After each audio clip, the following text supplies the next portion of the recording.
double demerit campaigns are aimed at reducing road trauma. Is there any proof that they do work? Well, there hasn't been a lot of research on double demerit points recently. We do know from Transport for New South Wales data that there are fewer fatalities during holiday periods than you would otherwise expect, which may be related to the double demerit point system that they have. There was research done years ago when the systems were first introduced, but there hasn't been a lot since, and it would be good to see an evaluation of the various different systems that there are around the country to see exactly where the efficacy is. Yeah, could you take us through what double demerit looks like around the country, or what the sort of schemes are in all the states and territories around Australia? Yeah, it does vary by state and territory in Australia. So in New South Wales, the ACT and WA, you have double demerit point systems in place for everyone during holiday periods where there's increased risk. In Queensland, in contrast, you have double demerit points in place all the time, but only for a second or subsequent infringement within a 12-month period. And then in the other states, there aren't double demerit point systems in place. So with this sort of lack of research, as you say, even if there is little or nothing to prove that double demerits do work in the way that they're intended, is there any harm in running those campaigns anyway, though?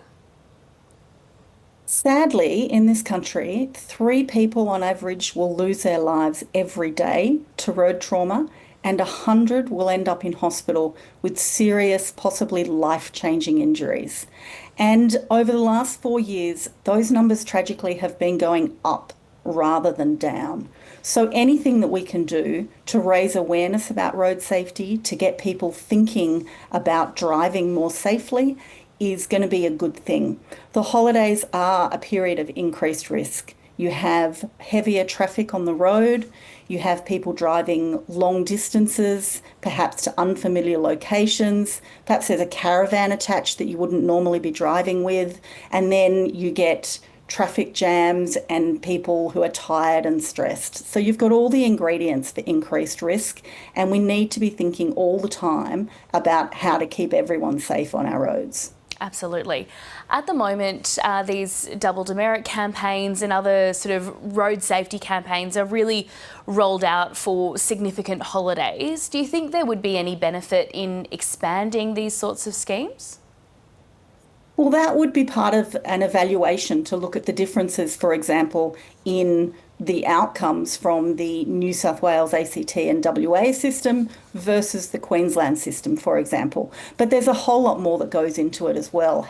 There are community awareness raising campaigns that have to happen around it so that people are aware of the double demerit points. And you've got to make sure that there is timeliness. If you have an infringement and you don't know anything about it until 4 weeks later when it turns up in the mail, then it hasn't actually done anything to change your driving behaviour at the time. So there are lots of elements to be considered.